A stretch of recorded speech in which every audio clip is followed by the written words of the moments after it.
والصلاة والسلام على رسوله الأمين وعلى آله وصحبه أجمعين۔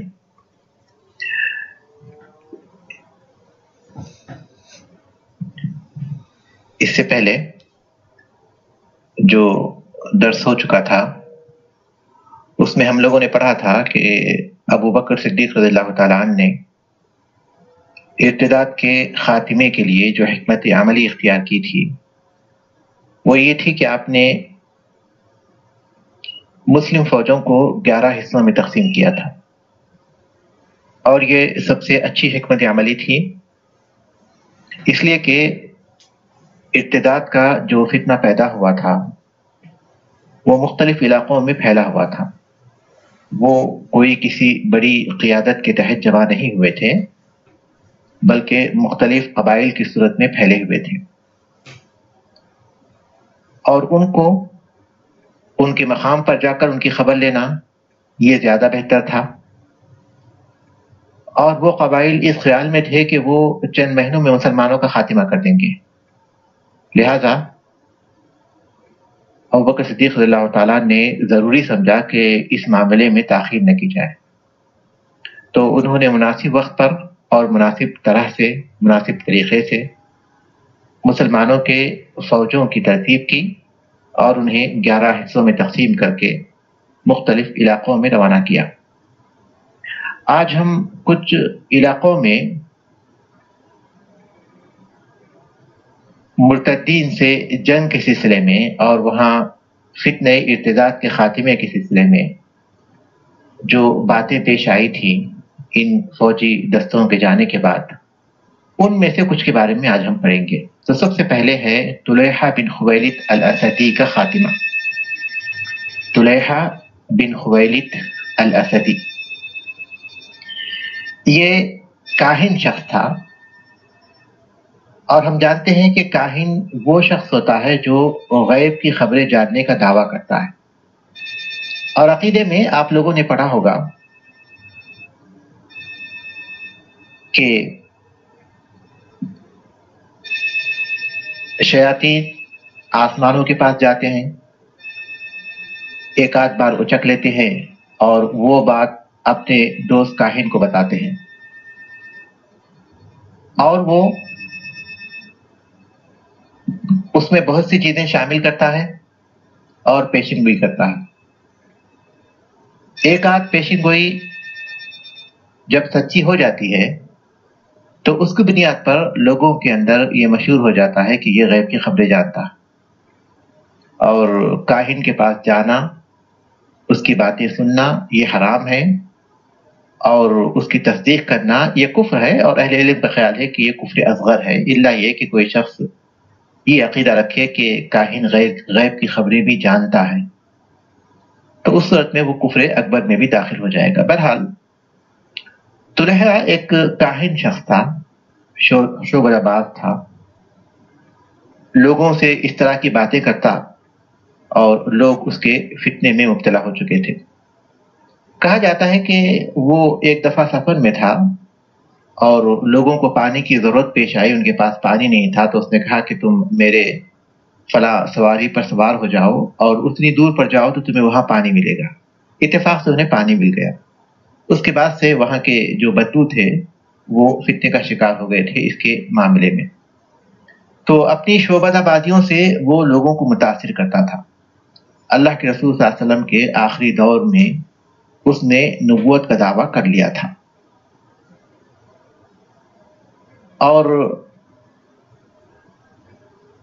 عراق کے قریب نجد کے شمال میں سویرا نامی مقام پر اس نے قیام کیا۔ رسول اکرم صلی اللہ علیہ وسلم نے اس کے فتنے کو ختم کرنے کے لیے ضرار ابن ازور الاسدی رضی اللہ تعالیٰ عنہ کو بھیجا اس سے جنگ کرنے اور اس کے فتنے کا خاتمہ کرنے کے لیے۔ یہ ابھی راستے ہی میں تھے کہ انہیں اللہ کے رسول صلی اللہ علیہ وسلم کی وفات کی خبر ملی، تو اس کے بعد وہ واپس ہو گئے، مدینہ واپس ہو گئے، اور طلیحہ کا فتنہ ادھر بڑھتا گیا۔ قبیلہ طے کے کچھ آدمی بھی اس کے ساتھ ہو گئے، اور قبیلہ عبس اور زبیان بھی اس کے ساتھ شامل ہو گئے۔ ابو بکر صدیق رضی اللہ تعالیٰ عنہ نے اس کے پاس حضرت خالد ابن ولید رضی اللہ تعالیٰ عنہ کو بھیجا تھا۔ جو فوجی دستے انہوں نے ترتیب دیے تھے تو اس میں خالد رضی اللہ تعالیٰ عنہ کو طلحہ کے فتنے کے خاتمے کے لیے روانہ کیا تھا۔ خالد رضی اللہ تعالیٰ عنہ کی فوج میں عدی ابن حاتم الطائی رضی اللہ تعالیٰ عنہ بھی تھے۔ ابو بکر صدیق رضی اللہ تعالیٰ عنہ نے انہیں تاکید کی تھی کہ اپنے قبیلے کو بچانے کی کوشش کیجیے، لہذا یہ پہلے ہی پہنچ گئے تھے۔ اس کے بعد حضرت خالد رضی اللہ تعالیٰ وہاں پہنچے تو عدی ابن حاتم رضی اللہ تعالیٰ نے کہا کہ مجھے کچھ وقت دیجیے، کچھ دن دیجیے تاکہ میں اپنے قبیلے کے لوگوں کو سمجھا سکوں اور پھر سے انہیں اسلام کی طرف واپس لا سکوں۔ خالد رضی اللہ تعالیٰ نے انہیں موقع دیا، انہوں نے کوشش کی، یہاں تک کہ قبیلے طے کے بہت سے لوگ، سینکڑوں لوگ پھر سے اسلام میں داخل ہو گئے، جس کی وجہ سے طلحہ کی فوج کمزور ہو گئی، اس کی قوت کمزور ہو گئی۔ اس کے بعد جب جنگ ہو گئی مسلمانوں میں اور طلحہ کی فوج میں، جب جنگ ہوئی اور طلحہ کو جب یقین ہو گیا کہ وہ ہلاک ہو جائے گا تو وہاں سے وہ شام بھاگ گیا، اور اس کے ساتھ ہی اس کی فوج تتر بتر ہو گئی۔ جو لوگ جنگ میں تھے وہ جنگ میں قتل کر دیے گئے، جو بچے ہوئے تھے وہ ادھر ادھر بھاگ گئے، اور کچھ لوگ پھر سے اسلام میں داخل ہو گئے۔ طلحہ پہلے تو شام کی طرف بھاگا اور وہاں وہ اسلام قبول کر چکا تھا، پھر عمر بن خطاب رضی اللہ تعالیٰ کی خلافت کے دور میں آیا اور عمر رضی اللہ تعالیٰ نے پھر اس کا اسلام قبول کیا۔ اس کے بعد وہ عراق کی جنگوں میں شامل ہوا اور اس کا اسلام اچھا ہوا، یعنی کوئی ایسی بات اس سے سرزد نہیں ہوئی جس کے بارے میں کہا جا سکے کہ اس نے دھوکہ دینے کے لیے اسلام قبول کیا تھا، بلکہ اس کے بارے میں یہی آتا ہے کہ اس کا اسلام اچھا ہوا۔ تو یہاں جو ہے طلحہ ابن خویلد الاسدی کے فتنے کا خاتمہ ہوا۔ یہاں ہم غور کر سکتے ہیں کہ اس میں ہمیں کیا سبق ملتے ہیں۔ سب سے پہلی بات تو یہ معلوم ہوتی ہے کہ دنیا میں جن لوگوں نے نبوت کے دعوے کیے ہیں عام طور پر کہانت اور اس سے متعلق بہت سی چیزوں کے بارے میں وہ جانکاری رکھتے ہیں، اور وہ یہ سمجھتے ہیں کہ نبوت اس طرح کی کوئی چیز ہے، لہٰذا نبی کے پاس جب سچی خبریں آتی ہیں تو اس طرح جھوٹی خبروں کے ذریعے وہ لوگوں کو دھوکہ دے سکتے ہیں۔ لہٰذا کسی کی شعبدہ بازی کی وجہ سے یا ان کے حیرت انگیز کرتب کی وجہ سے ان کے بارے میں دھوکے کا شکار نہیں ہونا چاہیے، بلکہ ان کی اچھائی یا برائی، ان کے سچے اور جھوٹے ہونے کا معیار اللہ تبارک تعالیٰ کی شریعت ہے۔ اور دوسری یہ بات معلوم ہوتی ہے کہ جب فتنہ پیدا ہو جائے تو اسی وقت اس فتنے کے خاتمے کی کوششیں کرنی چاہیے۔ اللہ کے رسول صلی اللہ علیہ وسلم نے جیسے ہی اس کے فتنے کی اطلاع ملی تو آپ نے طراد ابن ازور رضی اللہ تعالیٰ عنہ کو اس کے خاتمے کے لیے بھیجا تھا۔ لہذا علمی طور پر یا پھر فوجی طور پر جو وسائل ہمارے پاس ہوں ان وسائل کے ذریعے فتنوں کو ختم کرنے کی کوشش کرنا چاہیے۔ فتنوں پر خاموش رہنا یہ درست نہیں ہے، بلکہ انہیں ختم کرنے کی کوشش کرنا چاہیے، چاہے وہ علمی طور پر ہو یا پھر فوجی طور پر، جو وسائل ہمیں دستیاب ہو ان وسائل کے ذریعے۔ اور تیسری بات یہ معلوم ہوتی ہے کہ قبیلے کے جو لوگ پھر سے مرتد ہو جائیں ان کو اسلام کی طرف لانے کے لیے جو کوششیں ممکن ہیں وہ کوششیں اختیار کرنی چاہیے، جیسا کہ عدی ابن حاتم رضی اللہ تعالیٰ نے اس طرح کی کوششیں کی۔ اور چوتھی بات یہ معلوم ہوتی ہے کہ کسی قبیلے کے یا کسی مقام کے یا کسی خاندان کے جو بااثر لوگ ہیں ان کے قبیلے کے لوگوں کو سمجھانے کے لیے یا انہیں راہ راست پر لانے کے لیے ان بااثر لوگوں کو استعمال کرنا چاہیے تاکہ وہ اپنے خاندان یا اپنے قبیلے کے لوگوں کو سمجھا سکیں۔ اور پانچویں بات یہ بھی معلوم ہوتی ہے کہ اگر کوئی کتنی بھی غلطیاں کیوں نہ کرے اور کتنے بھی اس سے گناہ سرزد کیوں نہ ہو جائیں، لیکن اگر وہ اپنا توبہ کا اعلان کرتا ہے، خاص طور پر مرتد مسلمانوں کے اس پر قابو پانے سے پہلے وہ توبہ کا اعلان کرتا ہے اور اسلام کا اعلان کرتا ہے تو اس کا اسلام قبول کیا جائے گا۔ اس کے بعد اب آئیے مالک ابن نویرہ کے خاتمے، مالک ابن نویرہ کے ارتداد کا خاتمہ۔ مالک ابن نویرہ یہ قبیلہ بنو تمیم کا تھا اور یہ بنو تمیم کے عمرا میں سے تھا۔ بظاہر یوں لگتا ہے کہ اسے سیادت کا اور منصب اور جاہ کا بہت زیادہ شوق تھا اور اس کی وہ طلب میں تھا۔ اللہ کے رسول صلی اللہ علیہ وسلم کی وفات کی جب اسے خبر ملی تو اس نے اپنے قوم کی طرف سے زکوٰۃ دینے سے انکار کر دیا، اور قوم کے کچھ لوگ بھی اس کی باتوں میں اس کے ساتھ شامل ہو گئے اور کہنے لگے کہ یہ وہ ٹیکس ہے جو ہم اللہ کے رسول صلی اللہ علیہ وسلم کو دیتے تھے، اس کے بعد ہم کسی کو نہیں دیں گے۔ ابو بکر صدیق رضی اللہ تعالیٰ نے حضرت خالد رضی اللہ تعالیٰ کو حکم دیا تھا کہ طلیحہ کے خاتمے کے بعد آپ مالک بن نویرہ کے پاس جائیں۔ تو طلیحہ کے خاتمے کے بعد خالد رضی اللہ تعالیٰ مالک ابن نویرہ کی طرف گئے۔ اس نے جب دیکھا کہ خالد رضی اللہ تعالیٰ کی فوج سے مقابلہ کرنا ممکن نہیں ہے تو اس نے اپنے قبیلے والوں کو متفرق ہونے کا حکم دیا، لہذا مسلمان بغیر کسی جنگ کے بنو تمیم کے شہر میں داخل ہوئے اور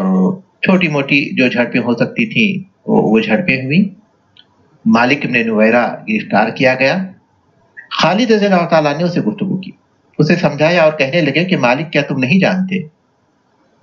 کہ نماز اور زکوٰۃ میں کوئی فرق نہیں؟ تو مالک نے جواب دیا کہ تمہارے صاحب کا بھی یہی گمان تھا، تمہارے صاحب بھی یہی زعم رکھتے تھے۔ تو خالد رضی اللہ تعالیٰ نے کہا کہ کیا وہ ہمارے صاحب ہیں، تمہارے صاحب نہیں ہیں؟ خالد رضی اللہ تعالیٰ نے اس بات کو محسوس کیا کہ اسے ارتداد پر، اپنے مرتد ہونے پر اصرار ہے، لہذا ایک آدمی کو حکم دیا اور اس نے اسے قتل کر دیا۔ لہذا چونکہ مالک ابن نویرہ اپنے ارتداد پر اور زکوٰۃ نہ دینے کی بات پر اصرار کر رہا تھا، لہذا حضرت خالد کا اسے قتل کرنا صحیح تھا۔ لیکن ابو قتادہ رضی اللہ عنہ کا خیال تھا کہ اسے کچھ وقت دیا جاتا تو شاید وہ پھر سے مسلمان ہو جاتا، لہذا انہوں نے اعتراض کیا۔ اس کے بعد عمر رضی اللہ عنہ کے پاس پہنچے اور اس بات کا ذکر کیا تو عمر رضی اللہ عنہ نے ابو بکر صدیق رضی اللہ عنہ سے اس بات کا ذکر کیا کہ انہیں معزول کر دیں۔ تو ابو بکر رضی اللہ عنہ نے جواب دیا کہ خالد اللہ کی تلوار ہیں اور جس تلوار کو اللہ تبارک و تعالیٰ نے نکالا ہو میں اسے میان میں نہیں ڈال سکتا۔ اس کے بعد بیان کیا جاتا ہے کہ مالک ابن نویرہ کے بعد، مالک ابن نویرہ کے قتل کے بعد اس کی بیوی لیلہ سے انہوں نے نکاح کر لیا اس کی عدت کے بعد۔ ظاہر ہے کہ جب وہ قتل کر دیا گیا تو وہ وہاں کے اس قبیلے کے جو لوگ جنگ میں تھے وہ قتل کر دیے گئے، تو لونڈی اور غلام کی حیثیت سے وہ تقسیم ہوئے، اور ان کی جو عدت تھی اگر وہ حاملہ ہوں تو حمل کے پیدا ہونے تک ان کی عدت ہے، یا حاملہ نہیں ہے تو پھر ایک حیض ان کی عدت ہے۔ تو حضرت خالد اللہ تعالیٰ نے ایک حیض کے بعد اس سے تعلق قائم کیا ملک یمین کے طور پر۔ لیکن یہاں بعض مورخین نے مرچ مسالہ لگا کر اسے ایک بہت بڑا واقعہ بنا دیا، ایک عجیب و غریب قصہ بنا دیا، اور اس صورت میں یعنی اس طرح حضرت خالد کی سیرت کو پیش کرنے لگے کہ لیلہ سے انہیں محبت ہو گئی تھی، اس کی وجہ سے انہوں نے مالک ابن نویرہ کو قتل کر دیا۔ حالانکہ یہ وہ پاکیزہ نفوس تھے جو اس طرح کے خیالات اور اس طرح کی باتوں سے بہت بلند تھے، اپنے ملک کو چھوڑ کر، آرام دہ بستروں کو چھوڑ کر وہ اس طرح کی چیزوں کے لیے تو نہیں نکلے تھے، بلکہ اللہ کے کلمے کی بلندی کے لیے نکلے تھے۔ جو کچھ بھی انہوں نے کیا بالکل واقعے کے مطابق کیا اور اسی طرح کیا جیسا کہ اس مقام پر انہیں کرنا چاہیے تھا۔ تو بہرحال یہاں ہمیں جو دروس ملتے ہیں وہ یہ کہ نماز میں اور زکوٰۃ میں ابو بکر صدیق اللہ تعالیٰ نے کوئی فرق نہیں کیا، لہٰذا جیسے یہ فرض ہے ویسے یہ بھی فرض ہے۔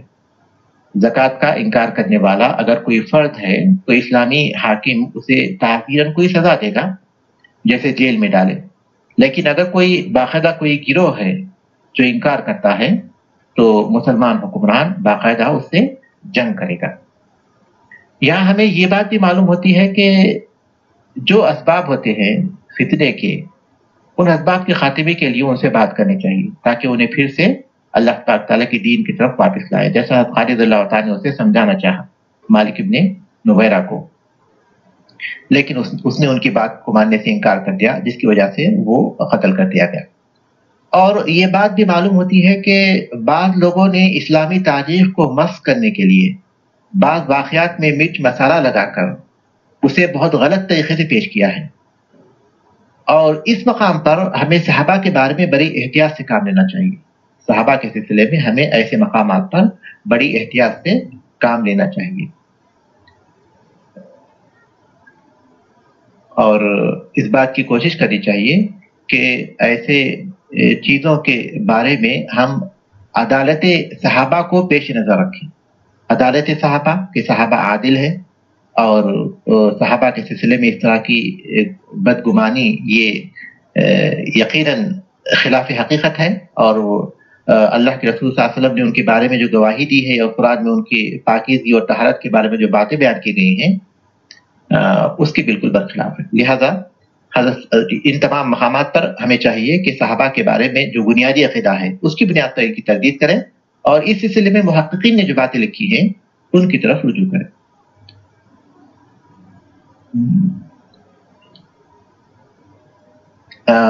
کسی نے پوچھا ہے کہ القضاء کا لفظی مطلب کیا ہے؟ القضاء کا لفظی مطلب ہے ختم کرنا۔ القضاء کا لفظی مطلب ہے خاتمہ۔ القضاء یعنی خاتمہ۔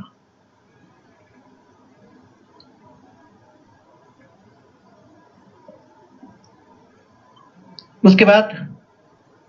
آگے ہم جاتے ہیں اور مسیلمہ کذاب کے خاتمے کے بارے میں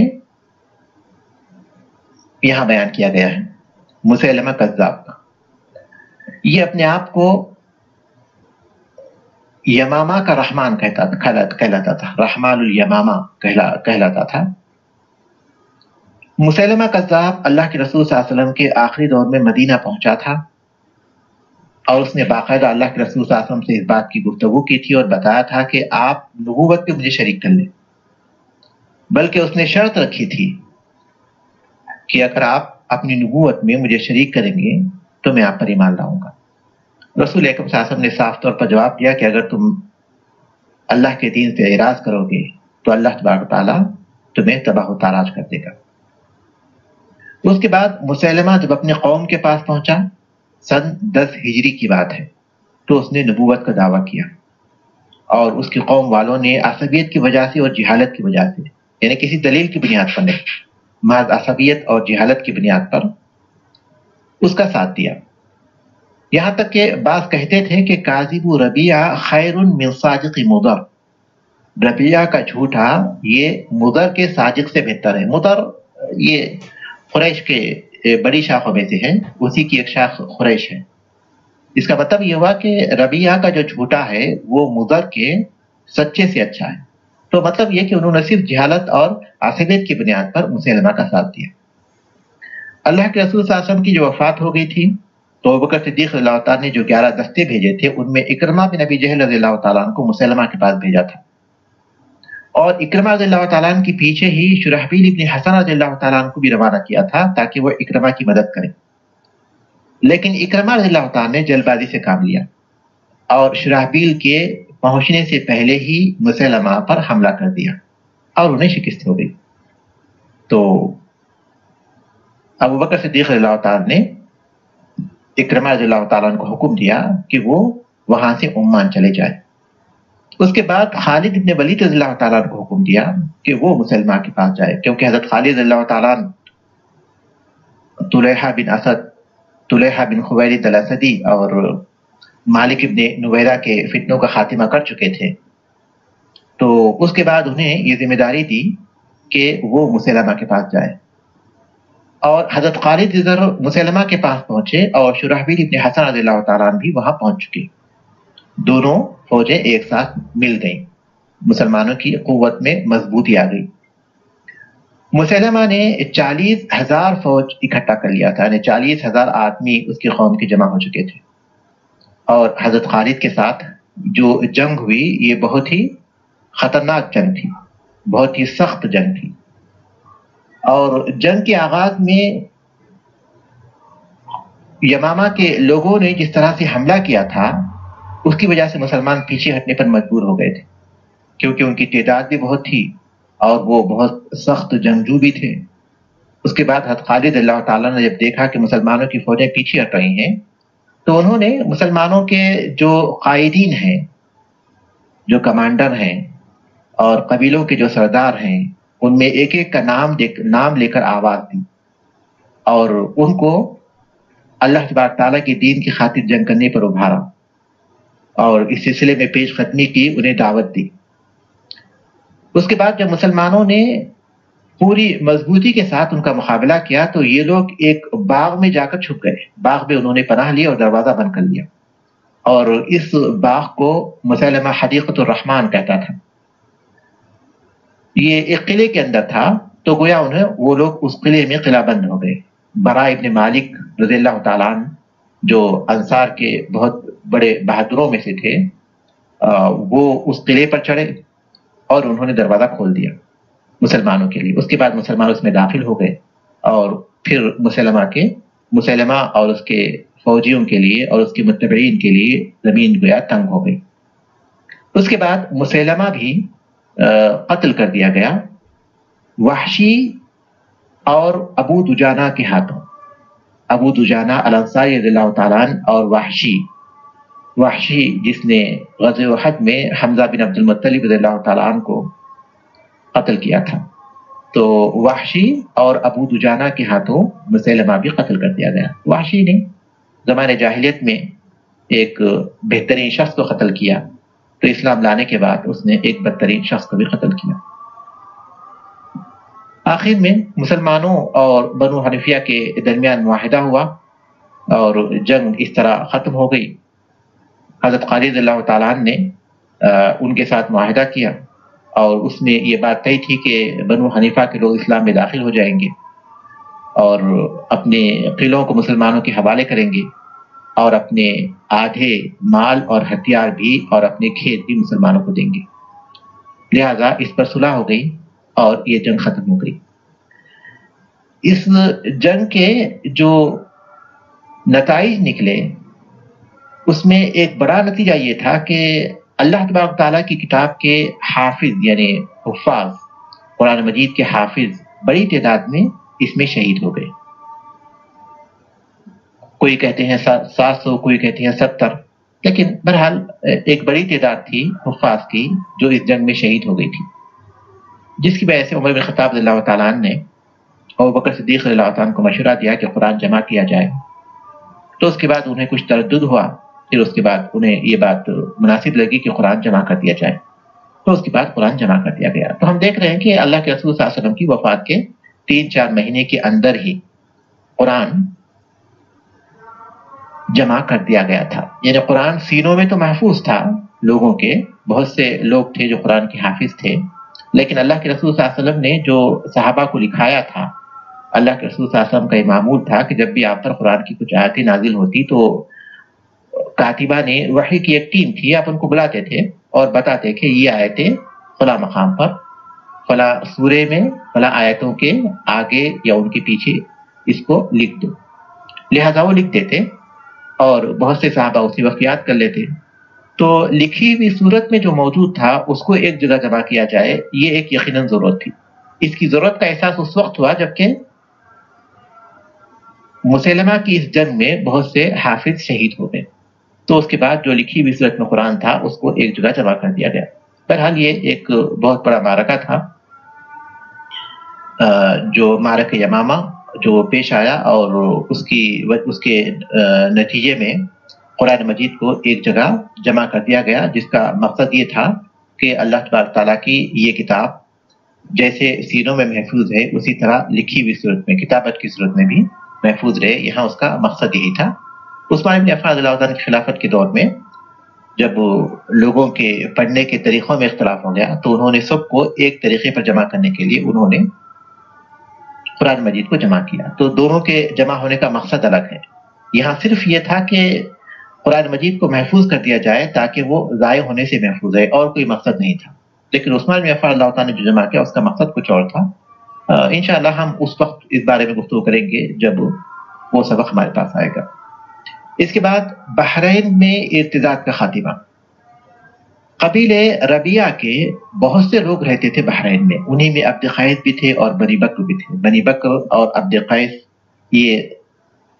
ربیعہ قبائل کی شاخیں تھی اور یہ لوگ بحرین میں رہتے تھے، اور بحرین کے لوگ اللہ کے رسول صلی اللہ علیہ وسلم کے پاس حاضر ہوئے تھے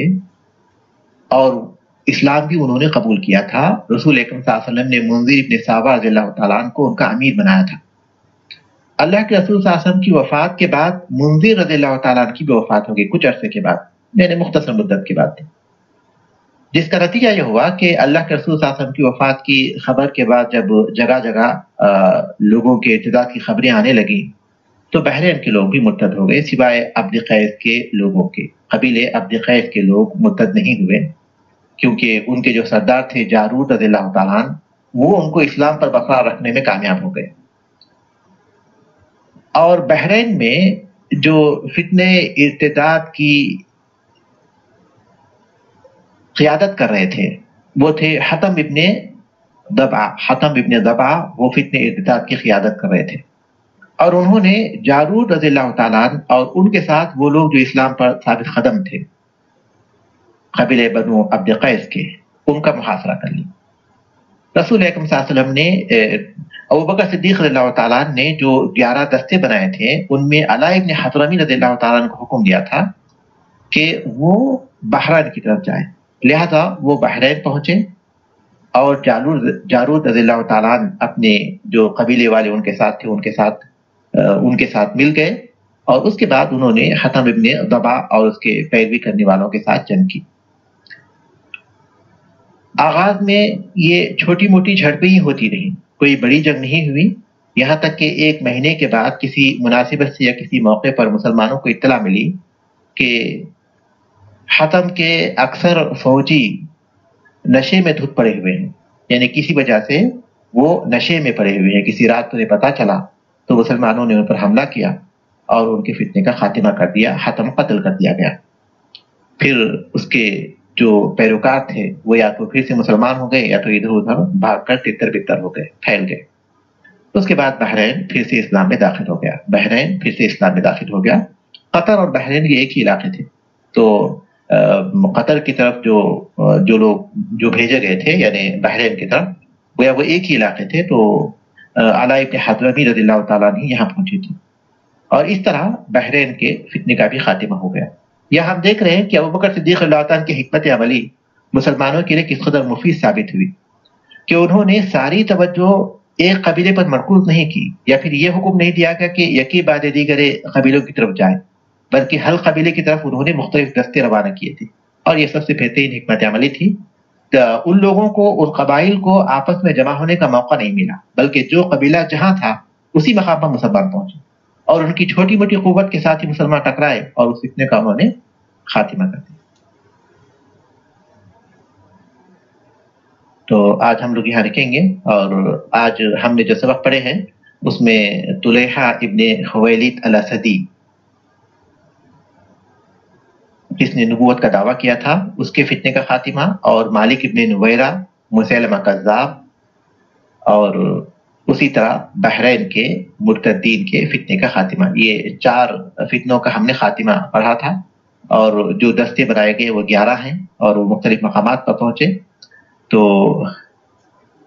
غالباً یہ وہی ہے.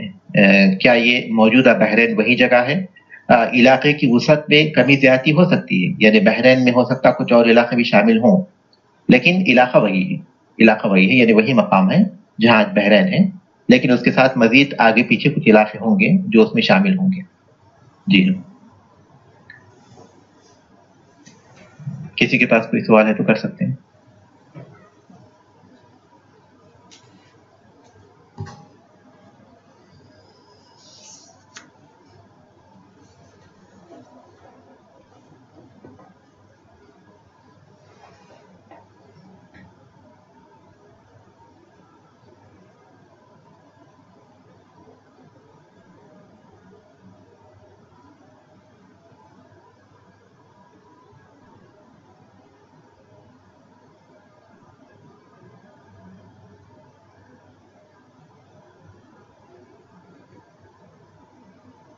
تو ٹھیک ہے، یہاں ہم لوگ رک جاتے ہیں. اللہ تبارک تعالیٰ سے دعا ہے کہ اللہ تبارک تعالیٰ ہمیں علم نافع اور عمل صالح سے آراستہ کرے اور اللہ تبارک تعالیٰ کے دین کے سلسلے میں جو ذمہ داریاں ہم پر عائد ہوتی ہیں انہیں ادا کرنے کی توفیق عطا فرمائے. آمین والحمدللہ رب العالمین سبحانک اللہم و بحمدک اشہد ان لا الہ الا انت استغفرک و اتوب الیک. انشاءاللہ کتاب آئندہ ہفتے تک بھیج دی جائے گی. کسی نے کتاب کے بارے میں پوچھا ہے، جو حصہ ہمارے پاس بھیجا گیا ہے اس میں ابھی صرف 2 ہی سبق رہ گئے ہیں. 2 سبق کے ساتھ یہ حصہ ختم ہو جائے گا. تو انشاءاللہ آئندہ ہفتے تک کتاب مکمل طور پر روانہ کر دی جائے گی انشاءاللہ.